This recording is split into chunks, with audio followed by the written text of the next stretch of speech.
Bam, bam, bam, bam, bam. But I'm sorry. But it was one of those things that, and when you realize that's what it is, it's kind of like there are no light shows. There are no parties. There are no, you're the millionth customer that goes off. It's a realization that you know that your life is better with this person in it than not. And when you get to that point and you understand it, and you really understand it, you act that way towards that person because you start to cherish every day. Because you know they are not guaranteed. We're talking about it, y'all. Are you with your mate because you just simply don't want to be alone? 404-832-2963. And the person that you're with, did they change you for the better? Or did they change you for the worse? When you got with that mate that you got with, could you really look in the mirror and say, you know what? When this person entered my life, it made my life better. Or when this person entered my life, god damn. Or did you change their life for the better or for the worse? Were they not smoking crack cocaine when they met you? And then all of a sudden you got together and now you are puffing partners, laid out, looking like Halle Berry and Samuel L. Jackson in Jungle Fever? We know them. Fighting off the crack pipe, fighting about it. So it's like it goes both ways. And when Robin said earlier, nobody's going to admit to it. This is a place where there is no judgment. None. We prefer the sinners, the self-admitted sinners, not the ones that proclaim to be perfectionists, because you're going to get the realest conversations out of the individuals that already know that they are not perfect. And for those individuals that oftentimes I've heard people speak in reference to Jesus, and they are some of the most sanctified, but what I heard most and watched most in terms of the things that you may have read was he seemed to be cool with the regular folk. Not with the higher ups. Come on. Not with the people that were perfect. There was a level of understanding that he had for the common cause, as opposed for those individuals that were trying to pretend as if they were more than. Yes. So this is an environment where we just having a real conversation, because everyone knows that after they leave the bathroom from taking a dump, what it smell like? The only reason why it smells like potpourri is because of the spray can that you used after you kindly flushed. But if they checked your ass, okay, then we talking about it. We are talking about it. Are you with your mate because you simply don't want to be lonely? And this brother just put in the room, I am with my wife strictly because of convenience. I need a roof and food. Now, this is what I'll say. Because if you're joking, we're going to get a laugh. But if you're not, karma going to show up for your ass. So be able to deal with it whichever way it's going. If you are saying, I am with it because I've had to deal with karma my goddamn self.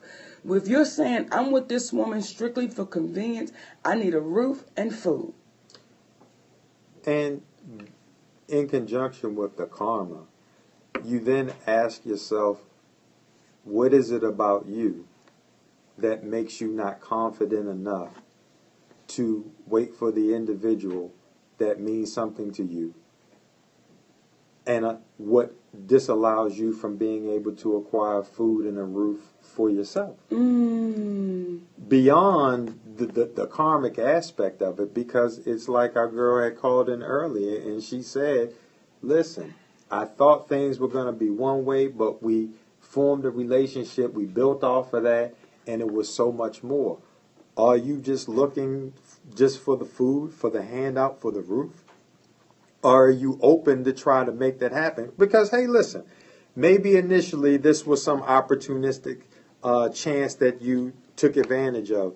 But the question you would want to ask is, why do you want to take advantage of somebody? Because what happens if someone is actually going to take advantage of you? Would you want that to take place?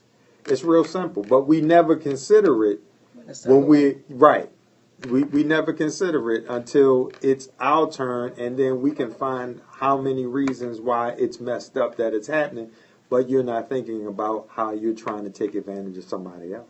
And and he just put I'm sorry, but that's just what it is. Mm-hmm. And again, baby, when you come in here, this nigga church. This is the church of no judgment. This nigga church. This is the church of no judgment. So we're not judging. What we're just saying is know what to expect around the corner. Because when you do something, and here's why I think that life turns out for people the way it does. And you can sit back and say, oh, well, I thought they got past that. I thought that was dealt with. I have a brother that all I've ever known is, and he could be different now, but all I've ever known is he goes from woman to woman. And he would find women that had a low self-esteem, really just looking for somebody. And you got to understand, my brother's a good-looking gentleman. Like, he ain't no scab to look at. First sight, somebody would say he's a fine-looking brother. But then you have to ask yourself, how long do you do that? And now you're almost 60. When do you get tired of playing pillar to post? Or do you do that for the rest of your life until you take it down where I just needed a roof and something to eat? Okay, well, when that one ran out, because she caught on to what you were doing, now you got to go to the next one. Now you got to go to the next one. So you become a carpetbagger. And ask yourself, what is it about you that makes you feel like you don't deserve to have true happiness? And how are you going to get it? And I think earlier one of the callers spoke in reference to, I could never be with somebody just because I wanted to be alone because I'm comfortable being by myself. Mm. And if you are first comfortable with being by yourself, that is one step putting you towards being a better mate because you're already whole as an individual.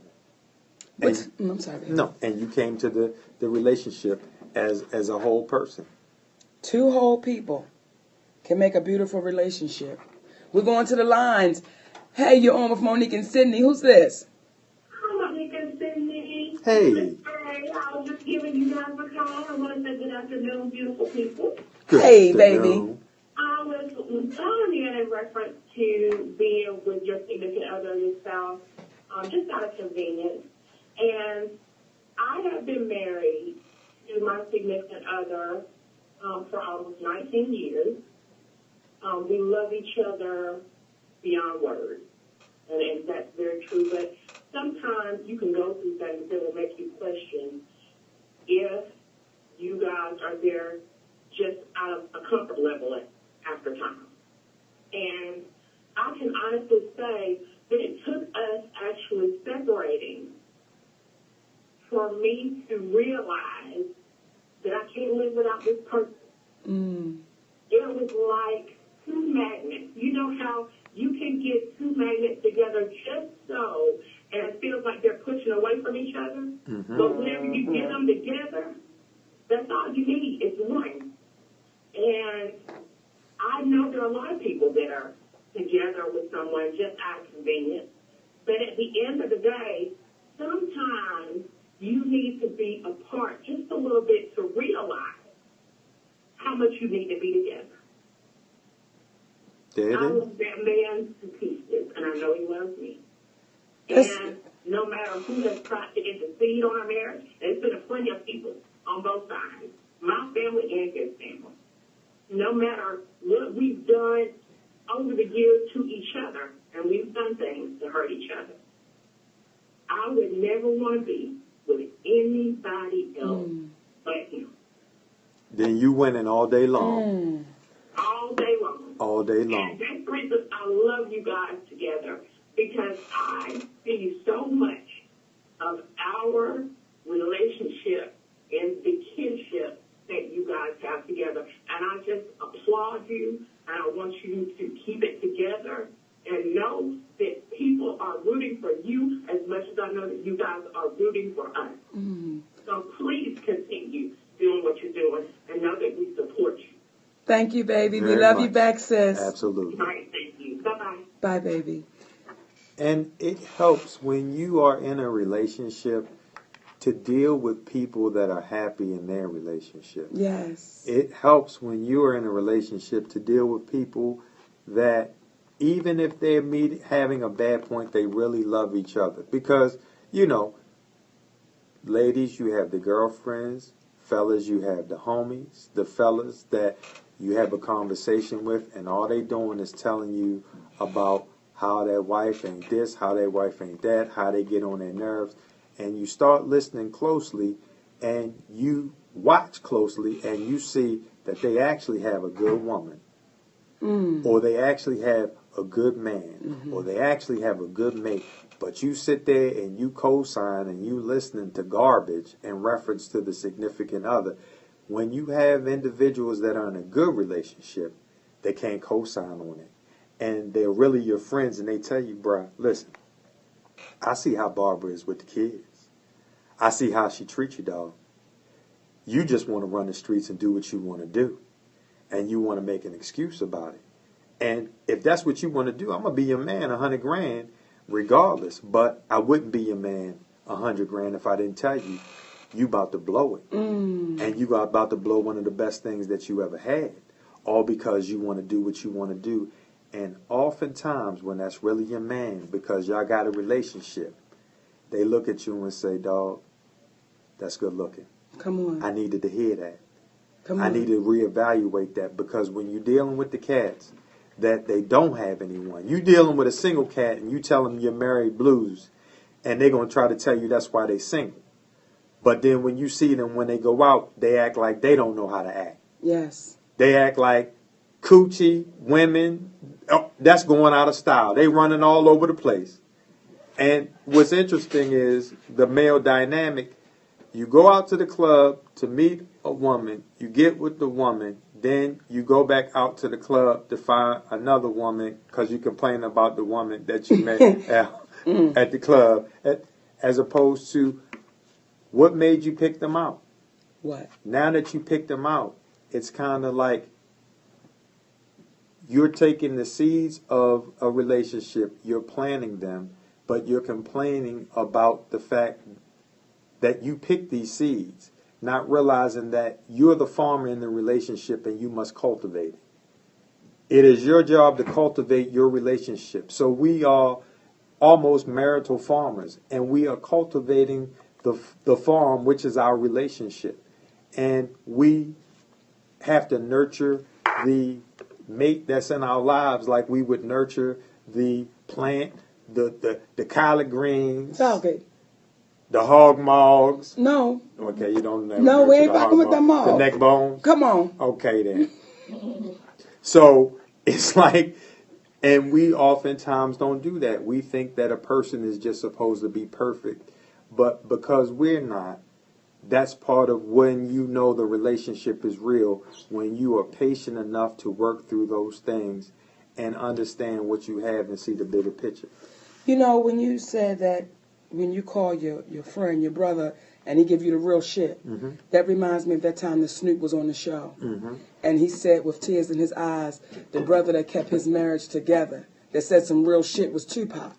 He was the only one to say, yo, not that one.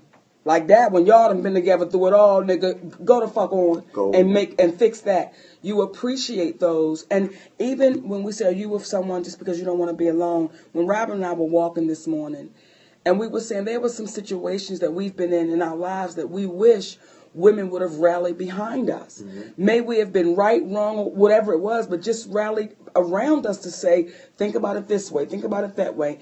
Even if the relationship don't work, you still don't have to leave it broken, mad, and angry. If someone would have rallied around us and said, let's consider this, let's consider that. Even if it ain't going to work, we're still having these open and honest conversations to see how we can get through it. But most times it's like, fuck it, you on an island by yourself. You figure it out.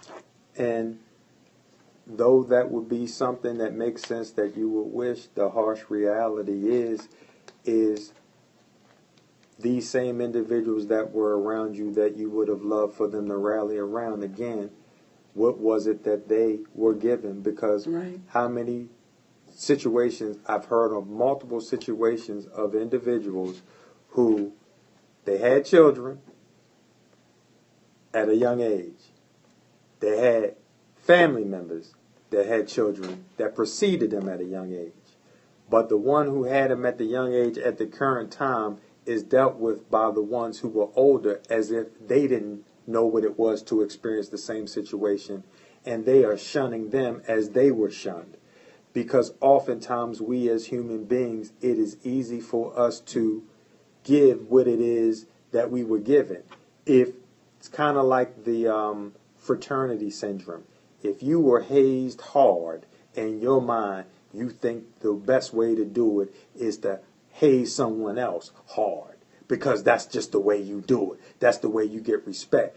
Not really thinking about what are the long-term effects of that treatment of individuals, so that this is a prime opportunity that you may have missed that chance to be rallied around, but it is the reason why you won't miss the chance to rally around someone else when it's their turn. Yes. Because of what you missed.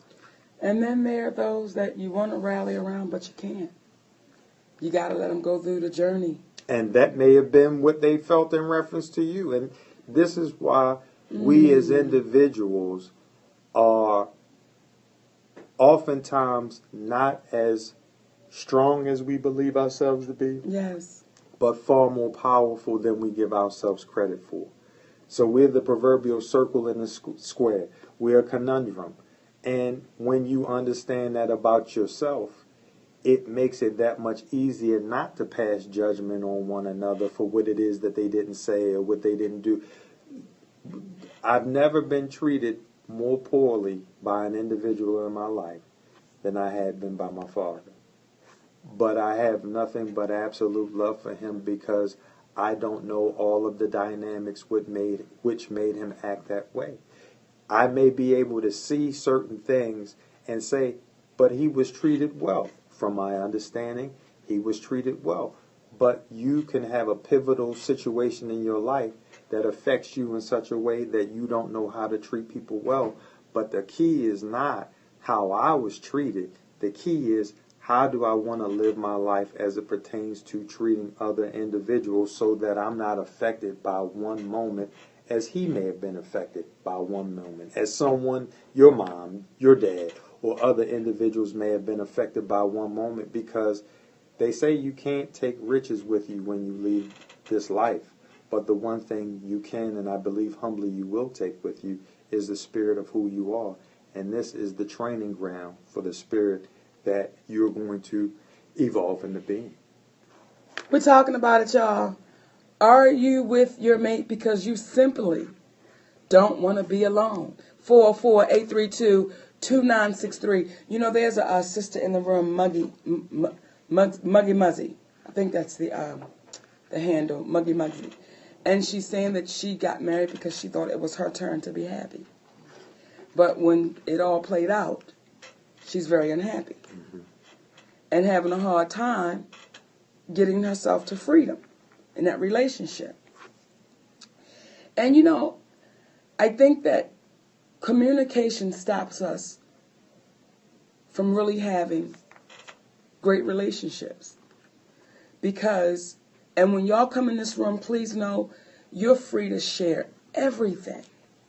But what I would ask you, Muggy Muggsy, are you sharing that with your husband? Like, for everything you're sharing with us today, have you shared that yet with the guy that you're with? Because sometimes it's easy to tell your girlfriend, I can't stand this, I don't like this, I don't like this. But you see your man, and you ain't saying shit. So now y'all are going for years with a silent resentment because it's so much about him or her that you don't like, but you've never shared it with one another. So we're talking about it. Are you with your mate simply because you don't want to be alone? Let's go to the lines. Hey, you're on with Monique and Sydney. Who's this? Hi, this is Mother. Hey, Mother. How are you? Wonderful, baby. How you doing? I'm doing good. I'm calling in because I'm seeing you on Scope. I'm actually in the room on Scope. I'm having a time right now. I've been married for 5 years. Okay. My husband, he left this morning. Cops had called. I I've been assaulted by him. We have 3-year-olds. I've been assaulted by him repeatedly. He got drug issues, but I still try to help him. I still try to be there for him and just make a change for him. And I did help him, but I just couldn't help him just get that addiction done. I couldn't help with that. And every first of the month, he leaves. Comes back 3 days later because he don't have a place to stay. His family don't mess with him. Nobody messes with him because he's a bad person. He's from New York. Not saying everybody from New York is bad, but he's a manipulator. He tells you what you want to hear. And in this situation, I'm trying to be a good mom for my son. And this relationship is not allowing me to do that. Mm-hmm. My son has seen us argue. He's seen us fight. And that is what hurts me more than anything. But this morning I woke up, we wasn't even arguing. He started a pointless argument, and when I looked around, he had already packed his stuff. I said, well, good. This is my house, this is my car. Pack your stuff and don't come back. But this is ongoing each month. He packed his stuff, leaves, and then he understands that I am the sole provider of his house. Food, clothes, everything. So he tries to come back. He's talking to one of his friends, and I heard that through the grapevine, he cheated on me. And now this is my last straw. I'm 25 years old. My husband is 37. And I was the person who had to step up and take care of him. Take care of his daughter as my stepchild. And then I was bagged by his other baby mama about how good of a mother I was to her child. And she didn't want that. Because she wasn't taking care of her child and doing what she needed to do. And he's been locked up for assaulting me before. I was 4 months pregnant with my son, and he beat me bad in my mom's house. I was in a hospital, fighting for my life, praying to God that my son was not dead. Mm. And I took him back after that. I took him back because I thought he had changed.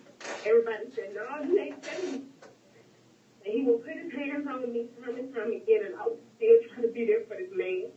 I was still trying to care for this man. You know, say his family would bash me because they think that I'm the person. I'm that type of baby mama who calling the police, who treating him bad. They don't see, they see his lies and they hear his lies, that he's taking care of this house, that he's providing for my son. When he's only bought my son is 3 years old. The only thing he bought my son was a box of diapers. Ever in his life, in a $5 portion Walmart. Because I don't need him for nothing. My support system is everything. I don't need him for child support. I don't need him for nothing. But my question and why I'm calling in today is, how do I pick up the pieces of my life? How do I just start over? How do I just leave everything behind and be the woman that I'm capable of being? Because my son will not have a father. He'll have a father, but his father won't be there. And that relationship that he has with my son is what I hold on to. Because I grew up without a father. My father was not here, and I just want the same for my son. So I carry this relationship. When people are judged, well, why you still with him? Because the relationship he has with my son. My son loves him to death. Every day, my son calls for his dad. So I put up with this. But for the sake of my son, and I know it ain't right, but I ain't want my son to have the life that I had without a father. I didn't want my son to grow up like that. And it's at the point where I don't know what to do. I don't know what to do. Have you ever got on an airplane before? Have I got on an airplane? Yes. Yes, sir. And before they take off on the plane, they tell you about what to do in case of an emergency. Yes. One of the things that they speak of is if the oxygen pressure gets low and you have a small child with you and the mask falls out from the roof, do not put it on the child first. You must put it on yourself first. Because if you put it on the child first and you pass out, the child is left with no help. But if you put it on you and the child passes out, you are still cognizant of how to take care of this child. You must put the mask on yourself. Yes. Yourself first. That's how you get out of it.